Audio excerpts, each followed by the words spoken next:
Hello, everybody. Good evening. It's Steve Lookner with Right Side Broadcasting. Welcome to the broadcast. We wanted to come on tonight because there's some new news in the mysterious death case of a Canadian billionaire and his wife. We did a stream on this Friday night, I believe. This Canadian billionaire, Barry Sherman, and his wife were found dead in their mansion, both hanging next to their indoor pool.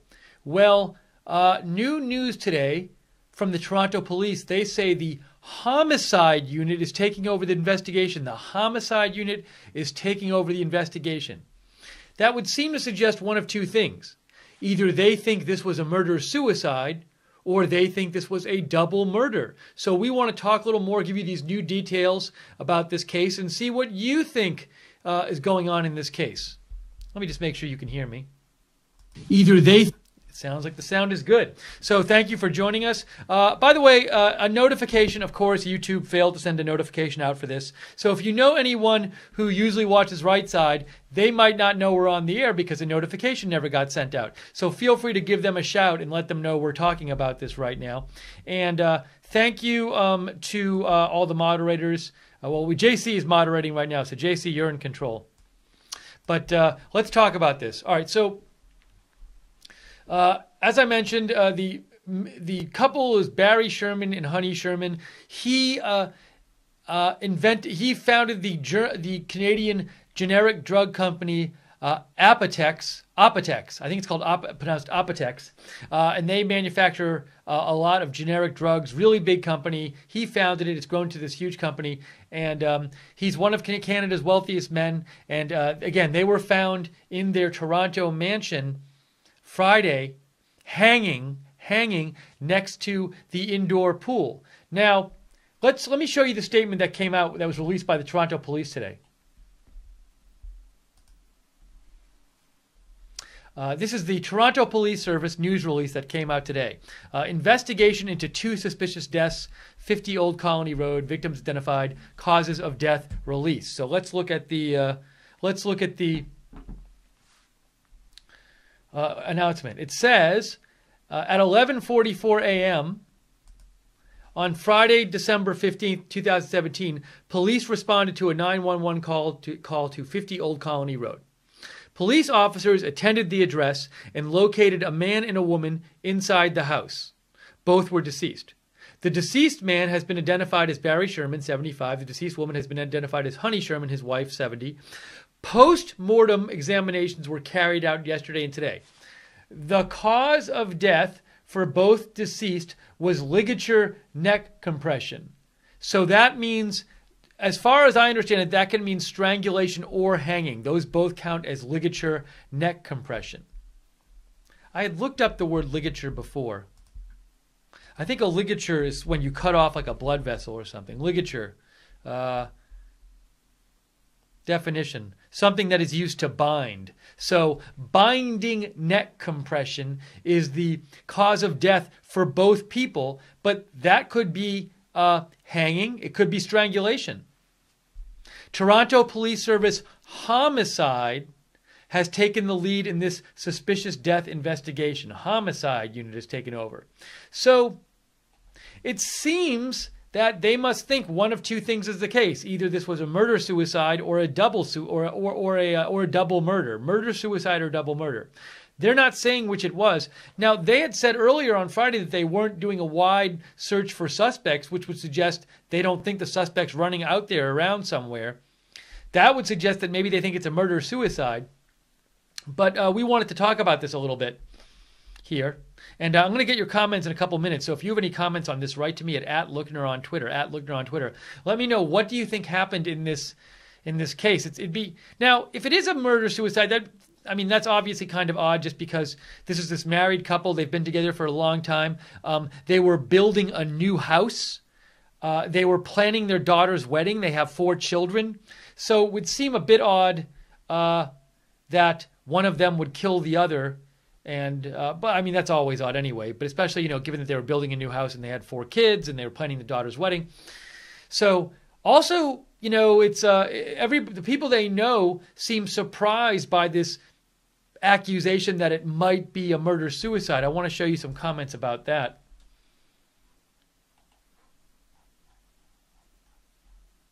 So here's a New York Times article that came out today. What did I want to show you from this article? By the way, the couple's real estate agent, as we said Friday, found the bodies hanging by their indoor pool. Supposedly, the real estate agent was they were in the process of selling their house, and the real estate agent was preparing for an open house, and then found their bodies hanging by the pool. As we talked about on Friday, the police said there were no signs of forced entry and no suspects at large the public should be concerned about. Now, here's the thing I was talking about earlier. Early local news reports said the police were considering the deaths a murder-suicide, which friends said amounted to a character assassination. One friend, Linda Frum, said, "There's absolutely zero debate in my mind this was a double homicide." Said Linda Frum, a senator in the Canadian Parliament and a close longtime friend of the couple. She added, "The idea that Barry would ever harm Honey, he adored her. That's impossible. He was gentle, a good man." The couple's 4 children also issued a statement slamming the police for leaking the murder-suicide theory and urging them to conduct a thorough, intensive criminal investigation. Here's a statement from the family. The statement from the family said, "Our parents shared an enthusiasm." A black screen. Unbelievable. Well, we just saw a black screen. So guys, while we're doing the broadcast, if you see a black YouTube logo, I don't know why it's happening again. If you see a black YouTube logo, just ignore it. It'll be there for a few seconds and then go away. So we apologize. We thought YouTube had fixed this. It is endless, endless, endless with them not fixing it. So they don't send out a notification about this and then there's a black screen. How about that? Anyways, here's the statement from the family. It says, "Our parents shared an enthusiasm for life and commitment to their family and community, totally inconsistent with the rumors regrettably circulated in the media as to the circumstances surrounding their deaths. We are shocked and think it's irresponsible that police sources have reportedly advised the media of a theory which neither their family, their friends, nor their colleagues believe to be true. We urge the Toronto Police Service to conduct a thorough, intensive, and objective criminal investigation and urge the media to refrain from further reporting as to the cause of these tragic deaths until the investigation is completed." So we have the police assigning the homicide unit to take over this investigation. So the police clearly think this is either a double homicide or a murder-suicide. But the police said a couple days ago they aren't actively looking for a suspect outside that's on the loose, which would just suggest that they think it's a double, which would suggest the police think it's a murder-suicide. However, the family and friends very strongly say that they do not think it's a murder-suicide. So what do we think? What do we think happened here? That's the question. One other point I want to raise here before going to your comments, and we're going to take your comments very shortly here. So write to me what you think is going on in this case, this double. What do you think it was a murder-suicide? Do you think it was a double murder? What do you think? Let me know. Write to me at Lookner on Twitter. And real quick, thank you to Elizabeth Luker for making a donation. She donated $5, and she said, "Please tell me he is not a DO or anti-farm doc. That would make 80+ deaths." I'm not sure what you mean by that, Elizabeth. Feel free to write to me and clarify. But he is a guy who invented a generic drug company. He founded a company that makes generic drugs. And that's going to relate to my next point. And it talks about it a little in this article too. So look at what a friend of Barry Sherman said in this New York Times article. He said, Fred Wachs, a real estate developer and close friend of the Shermans, said, "Barry was involved in big pharmacy on a worldwide basis. His lawsuits pertain to billions of dollars back and forth. When you are dealing with the size of that industry and the amounts we are talking about, you make enemies." And he added, and you make enemies on a global basis. And I wanted to show you, and also they say in this article, Mr. Sherman was often in the news for his company's voluminous lawsuits aimed at opening the market to his generic versions of drugs and its at-risk launches of generic drugs flooding the market. Now, I want to just briefly talk about one of these lawsuits to show you, one of the friends said, well, he made enemies. Here's a lawsuit that I had been doing some reading about. Actually, it was linked to in the story, but I want to show you something. So this is a 2006 story of the New York Times. And I won't get into all the details, but the basic idea is there is this drug Plavix, which is this brand name drug. And what happened is Apotex, which is Barry Sherman's company. Oh, and an ad just played. Okay, let's see what just happened.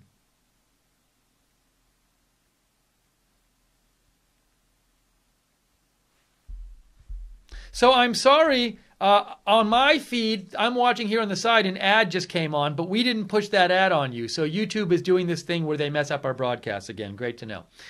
Anyways, yeah, we just got an ad too. I just skipped it. I have no idea why you guys got an ad on our broadcast because we didn't push it to you, and we're supposed to be the only ones who push it to you.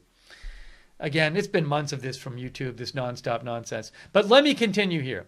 So as an example of the kind of lawsuit that Barry Sherman was involved in, or the kind of deals he was involved in, and the kind of things going on. So there's this company, there's this drug Plavix, which was produced by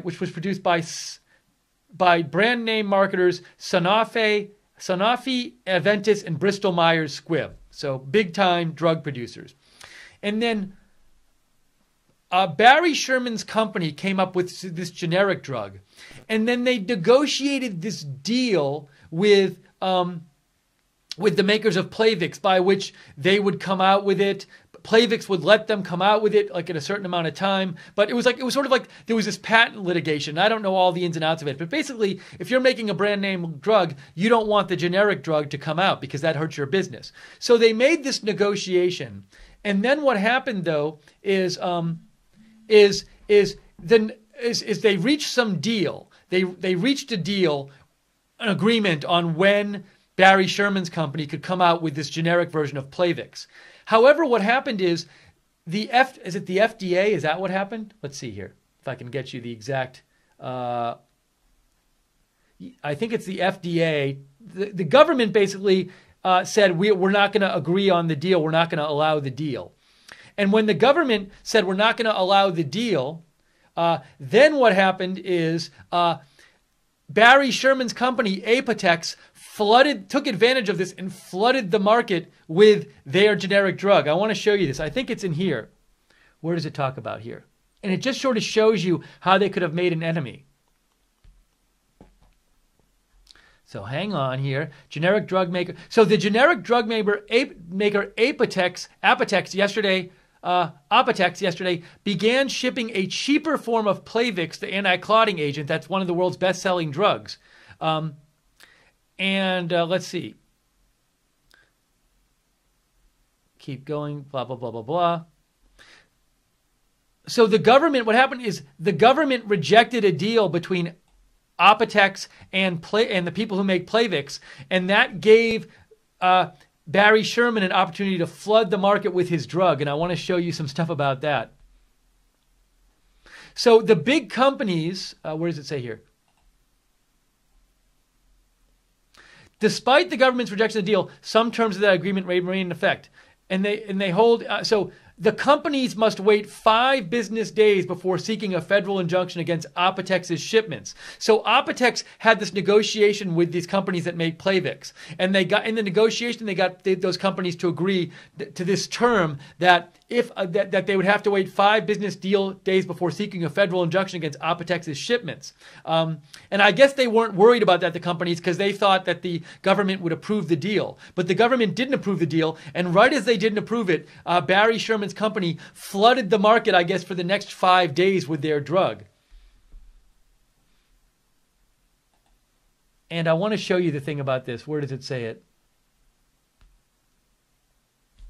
It talks about how much of the yeah. So some analysts, Mr. Sherman said Apotex was engaged in an all-out launch and has already shipped most of its inventory while manufacturing continues. So because Barry Sherman negotiated with this drug company that was making the brand name version of the generic version that he was making, and the government rejected the negotiation. So Barry Sherman had like this 5-day window under the under the agreement he had negotiated to flood the market with his cheaper generic drug, and he did. And look at it says Apotex already shipped most of its inventory of the drug within that 5-day window, and it also said that based on their where does it say? Some analysts predicted that by the time the federal judge in New York could rule on the big company's request to block the drug sale, based on their patent that runs until late 2011, Apotex could have $1 billion of its product on the market. So you could see how the big companies could get really mad at Apotex because they hadn't reached an agreement with Apotex to allow them to sell the generic, and Apotex was basically like, we're going to sell it anyway, and we'll see what the courts say, but we're just going to take advantage of this little time window to sell it. And then what happened, again, this is just one company and one deal, but I also want to show you that what ended up happening is, as a result of their negotiation with each other that we were talking about, one of the executives got jail time. So this is Bristol Myers Squibb. This executive, Andrew Bodnar, faced a year in jail and prison after he pled guilty to lying to the FTC about this negotiation between Bristol Myers Squibb and Apotex. So he spent a year in jail. And then if you go back to the New York Times story we read before, people from Bristol Myers Squibb, I believe, accused Barry Sherman's company of leaking the negotiation and being responsible for this guy getting thrown in jail. So let me show you that part of it, if I can show you. I know it's all very complex, but I just want to give you an idea of how there could be enemies here.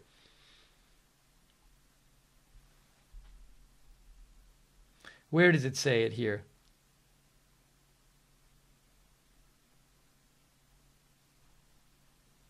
There's this part where they say they blame Barry Sherman or Barry Sherman's company for the guy getting arrested.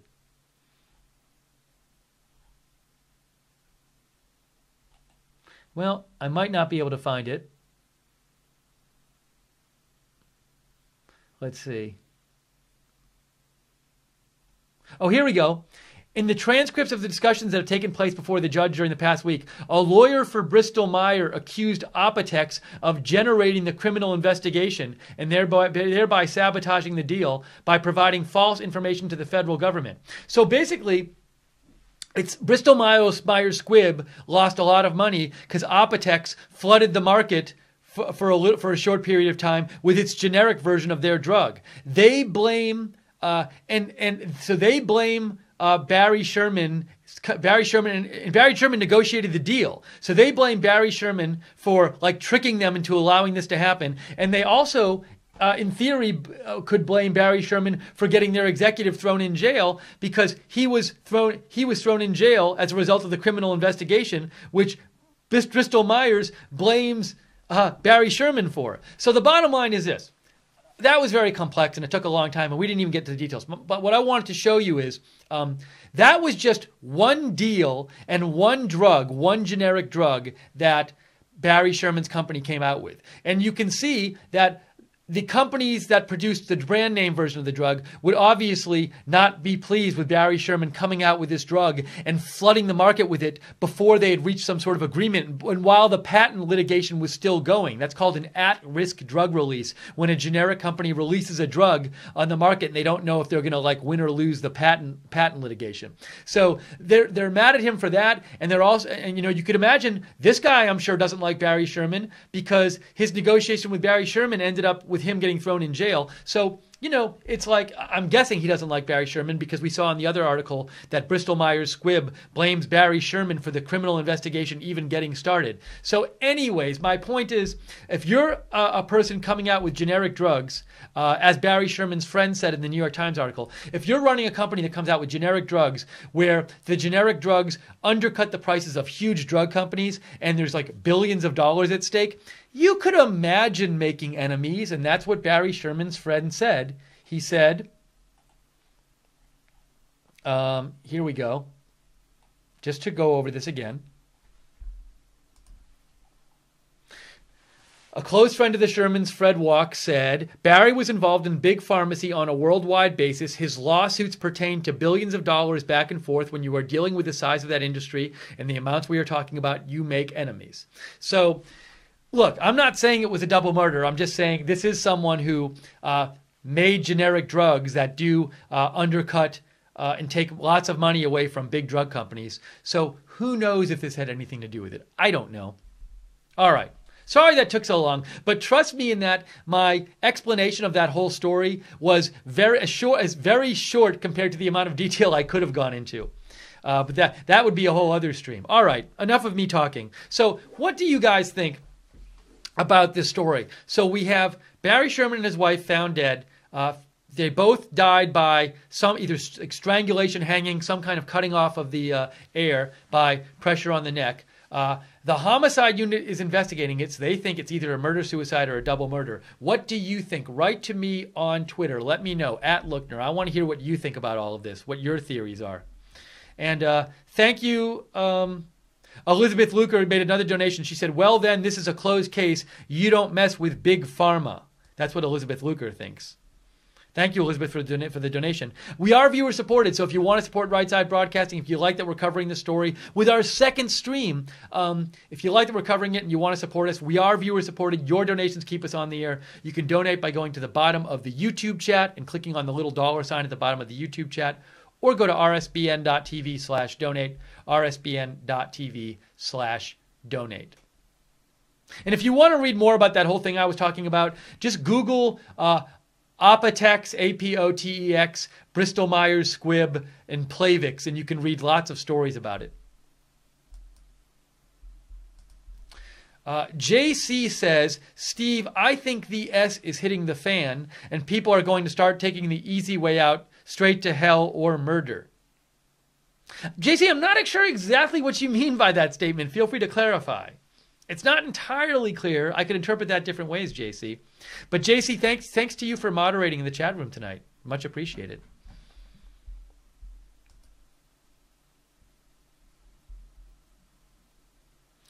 Let's see if anyone else has a theory here.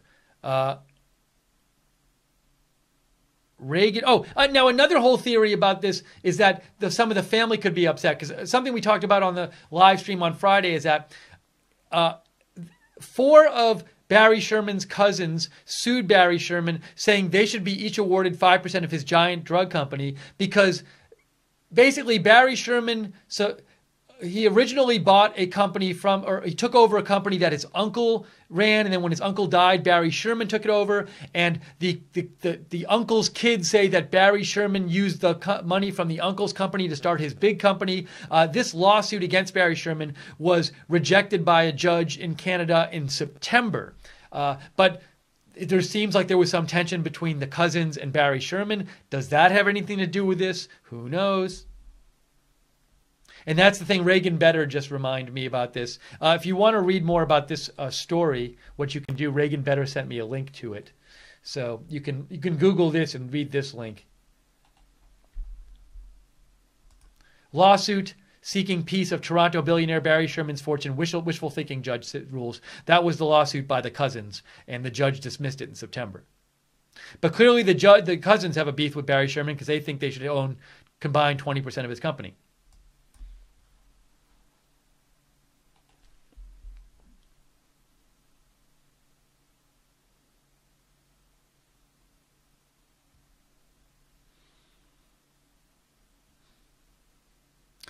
Eric says not Reagan Better, different Eric says they must have known something that we'll never hear about now.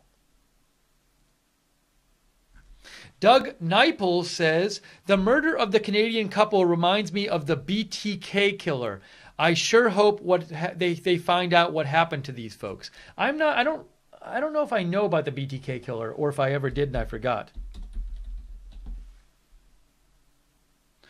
The BTK killer is this person.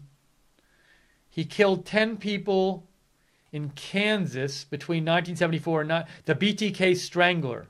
So you're saying this, Doug, that this murder reminds you of that, because I guess they could have died by strangulation.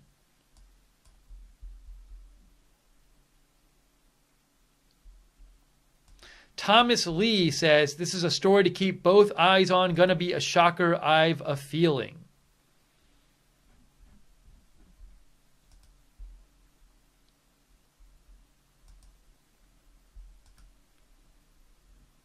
JC says, thank you, Steve. I mean, they know their time is up. Either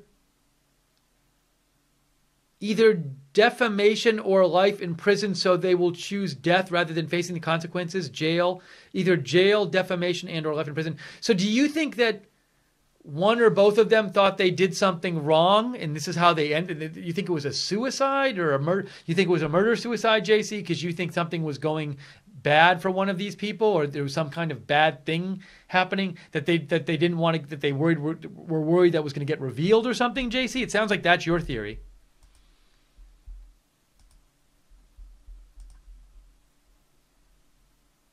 Sweet Sinner says, I still like my pool boy theory. This was a joking theory by Sweet Sinner from last stream.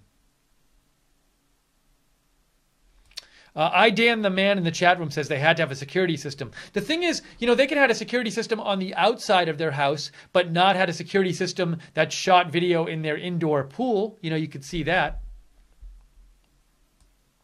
It might be weird to have a security system in your indoor pool. Excuse me. What if you invite friends over to your pool and they're swimming around and then they see a camera shooting them in the pool? They might be like, that's kind of weird.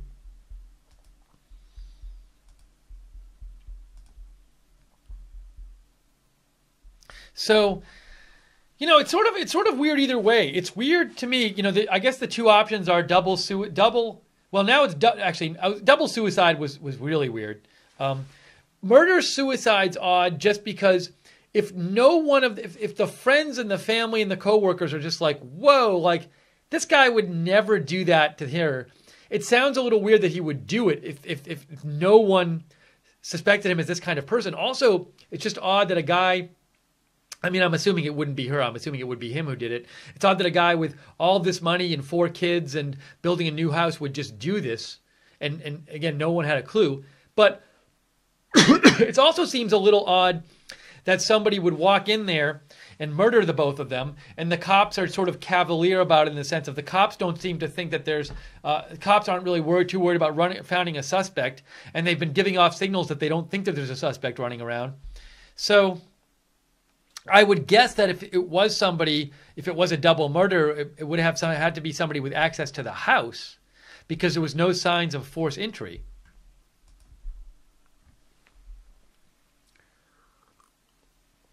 Colleen writes, there's a Haiti-Clinton connection. He supplied Haiti with drugs,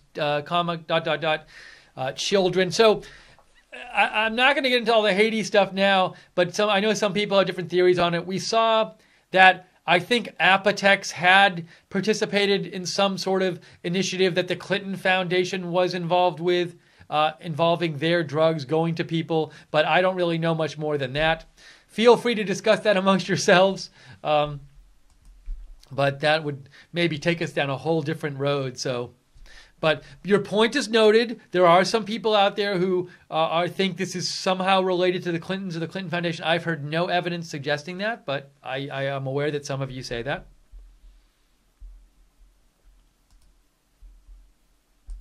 JC says, looks like a hit to me, but what I mean is all involved in the swamp knows what's coming. Sorry, Steve, for the confusion. No problem, JC.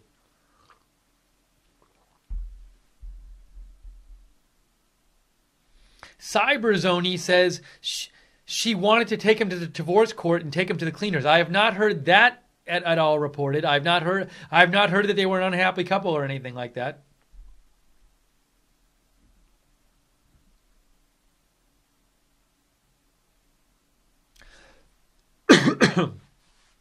But I guess, one thing about it was like an interesting thing, and I won't go over the whole story again. But in this story that was about marketers of Plavix outfoxed in a deal, it's interesting because Barry Sherman allows himself to be interviewed in this story from 2006 by the New York Times, and he kind of talks about how he outfoxed them. Like he says, So he did a television interview. Mr. Sherman, in a telephone interview, all but ridiculed his two big rivals, saying they had naively agreed to conditions that allowed his company to bring its product to market, even though the deal was rejected by regulators. I think they acted foolishly in a number of ways, said Mr. Sherman. So, like in this case, he wasn't just like, doing something which costs, huge drug companies millions, if not billions of dollars, at least like hundreds of millions of dollars. He was also basically gloating about it in the New York Times and making fun of them and publicly saying how he had out-negotiated them. So you could definitely see if he did this kind of stuff a lot, you could certainly see how people would get mad at him. I'm not saying that's who killed him.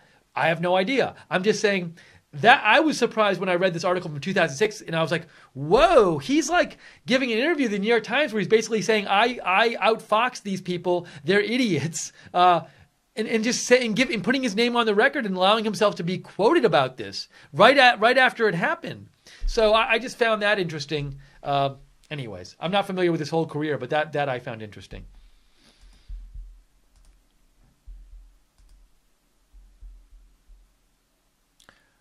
Okay, we are going to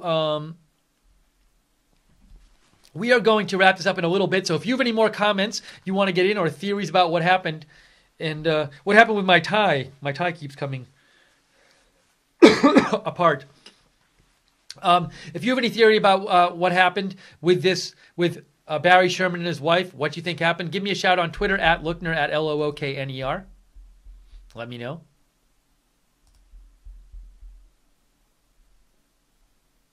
GTO Mama says Big Pharma takes care of competitors via death. So you think GTO Mama, somebody in Big Pharma got mad at him. Again, I have no idea what happened, but that's what your theory is. Donna Maria, you seem to agree. Oh, Elizabeth Luker made another donation. Very nice of you, Elizabeth. Thank you so much.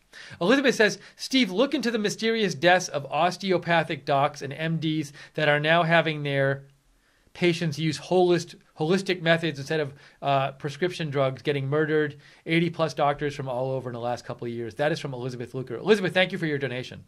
So that's Elizabeth's theory.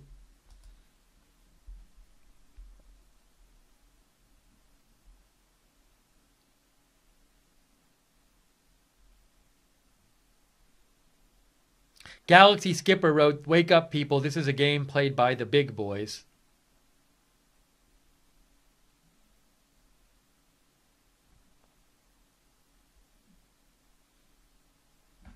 So who knows? Hopefully we hear something in the coming weeks about this story and get some kind of answers as to what happened. But that's really what we know for now. So we know the homicide unit is investigating this. They think it was a murder, either a murder-suicide or a double murder.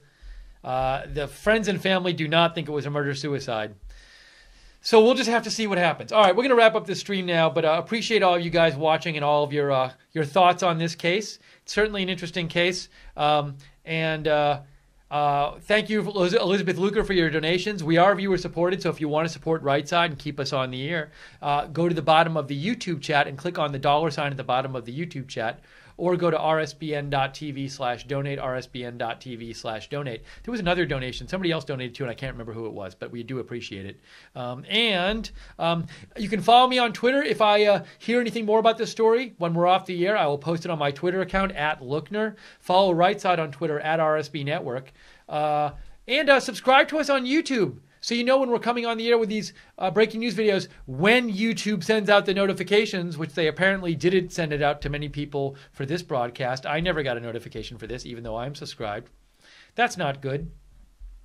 But you can also follow us on Facebook, Right Side Broadcasting, and feel free to like and share our video. Like it on YouTube, share it on Facebook. That lets people know about the video and lets people know we're doing this kind of coverage. So we love when you do that. And thanks, JC.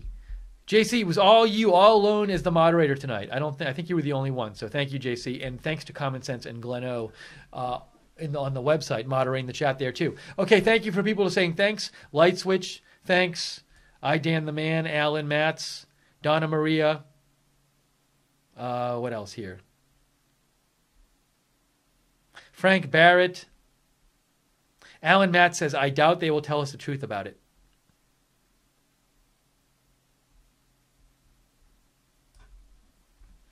Sound, thank you. And everybody else there in the chat room. All right, we're going to wrap this up now. Might be a big news week this week. We're going to be covering President Trump. You know, his tax plan is going to get voted on Tuesday by the House, and I'm not sure when by the Senate. I assume it's this week, maybe Tuesday, Wednesday, who knows. But we will be covering that, so watch out for our live coverage of that. President Trump is also supposed to release a foreign policy document tomorrow, so we might have some coverage of that. So we'll be here all week covering the news for you. We love to do it here. So tune in to us. Elysia, thank you. I, Dan the Man, thank you. And all right, that's it. Rose Health, thank you as well. Shelly Richardson says she didn't get a notification either. Well, all we can do is tell YouTube that they're messing up and not sending these things out. But I'll never understand why these companies can't. You know, you sign up for notifications. Why can't I just choose to get all the notifications from a channel? Why does YouTube have to micromanage and say, no, even if you sign up for a channel, they can only send you a certain number of notifications a day? Why? Why can't I choose how many notifications I want to get from them? If I like somebody, I want to hear about all their notifications. That's not the way YouTube does it. All right, wrapping it up. Thanks so much for joining us for this live stream. And if there's more breaking news tonight, we'll come back on the air. But for now, I am Steve Lookner. Thanks for watching. Have a great night, everybody. From all of us here at Right Side Broadcasting, we will see you soon.